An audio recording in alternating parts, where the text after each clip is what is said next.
Hello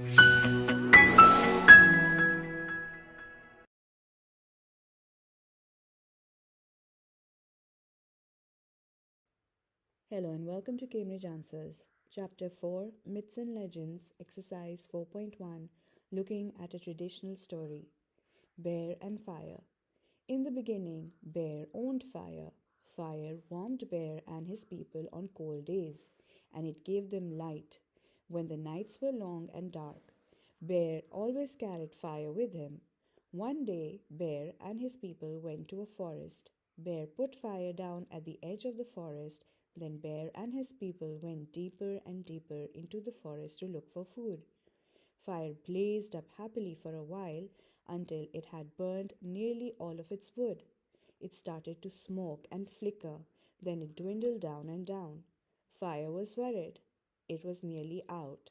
Feed me, shouted Fire. But Bear and his people had wandered deep into the forest and they did not hear Fire's cries. At that moment, Man came walking through the forest and saw the small flickering fire. Feed me, cried Fire. What should I feed you? Man asked. He had never seen fire before. I eat sticks and logs, Fire replied. Man picked up a stick and gave it to Fire. Fire sent its flame flickering up the side of the stick until the stick started to burn. Man brought more and more sticks, and Fire leapt and danced in delight. Man warmed himself by the blazing fire, enjoying the colors of the flame and the hissing sound fire made as it ate the wood. Man and Fire were happy together, and Man fed Fire sticks whenever it got hungry. A long time later, Bear and his people came back to the edge of the forest looking for Fire. Fire was angry when it saw Bear, and it jumped and roared at him and drove him away. So from that day to this, Fire has belonged to man. Question number 1. What did Fire give Bear at the beginning of the story? Tick two things: warmth and light. Where did Bear put Fire while he looked for food? At the edge of the forest. Why didn't Bear come to feed Fire? Bear was deep in the forest so he could not hear Fire. Who fed Fire when Bear didn't come? Man. What did he feed Fire? Man gave him sticks and logs. How did he know what to give Fire to eat? Fire told him that was what he ate. Why did Fire drive Bear away? Fire felt angry because Bear had left him and not fed him.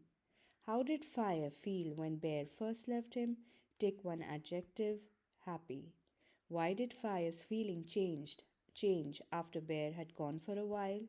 Fire felt worried because he had nearly gone out. What do you think man's first thoughts were on seeing Fire? Scared, frightened, nervous. Question number 9. When Fire decided to stay with man, how do you think man felt? Why? He felt happy because he was warm. He enjoyed watching the colors of the flame. He also liked the hissing sound Fire made.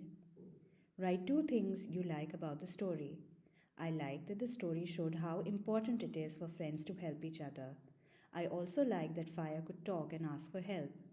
Write two things you might change about the story.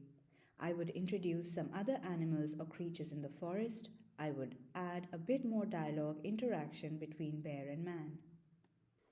Exercise 4.2 to 4.6. What is a myth?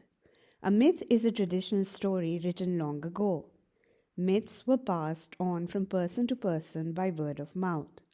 Myths often contain characters named after an animal or something from the natural world, information which explains why or how something is, characters that are not of this world, such as gods and goddesses, things that don't happen in the real world.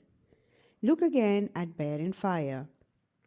Circle the statements that suggest this story is a myth.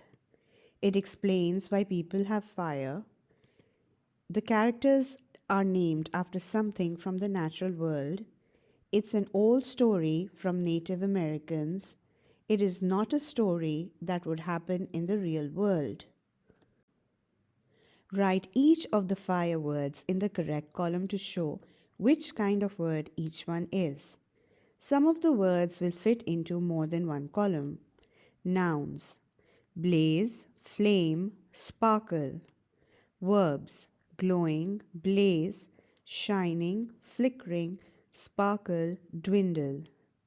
Adjectives: glowing, fiery, shining, brilliant, flickering. Choose one noun, one verb, and one adjective from the boxes. Write one sentence containing all of these words. The brilliant, flickering flame lit up the room.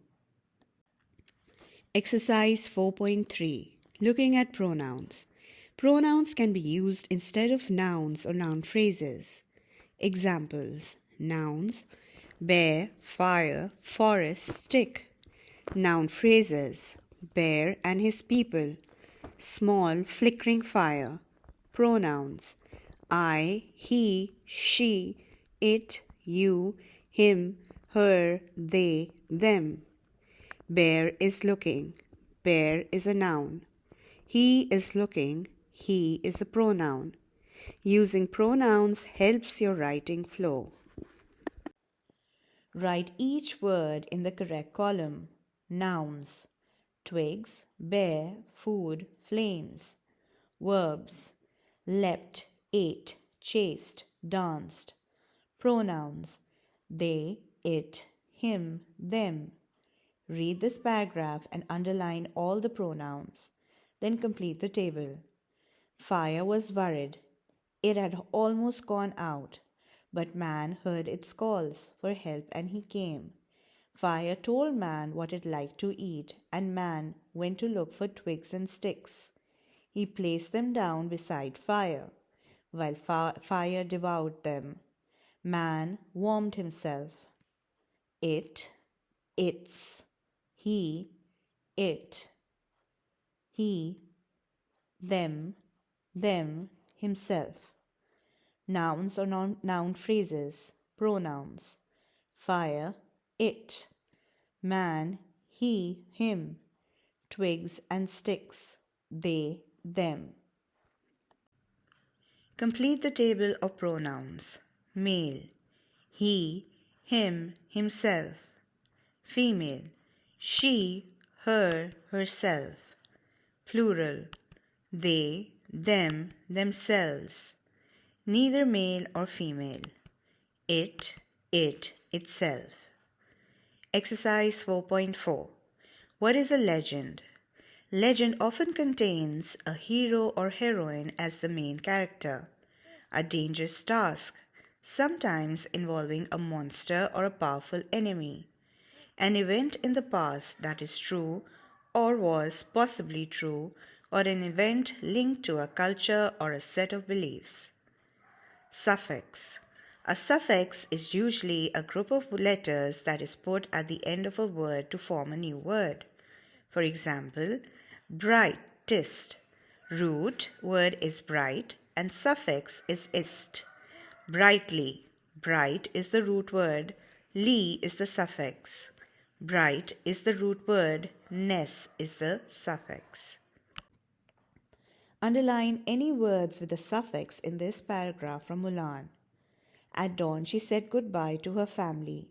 She tied her hair up so she looked like a boy. Her family thought she would be back by the evening, but they were wrong. 3 days later, Mulan arrived at the army camp. She was nervous that the guard would notice she was a girl, so she used her deepest voice. Mulan found army life hard. The days and nights were long and exhausting. She missed her family, but she didn't give up. She worked very hard to train for battle. The suffix ed is used to signal that something has happened in the past. Died, looked, arrived, used, missed, and worked. The suffix ous means full of. When it is added to words ending in e, the e is removed and the ous is added. For example, nervous. ing, a or of a continuous action. Exhausting. ICE is a suffix meaning quality or state. Notice. est to adjectives means most, deepest. Write the root word for each of these words. For example, coming, come, quietly, quiet, looked, look, suddenly, sudden, deepest, deep, exhausting, exhaust, impressed, impress. Without looking at a dictionary, write what you think each of these suffixed words mean. Dangerous, something that could hurt you or harm you. Nervous, feeling worried or anxious about something. Beautiful, very pretty. Deepest, the lowest you can go. Quietly, to make as little noise as possible.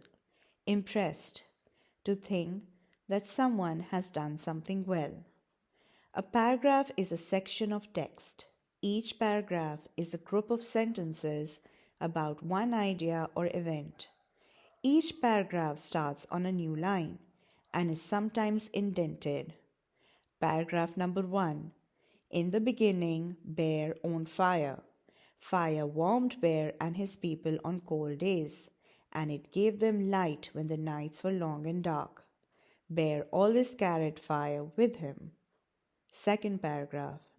One day, Bear and his people went to a forest.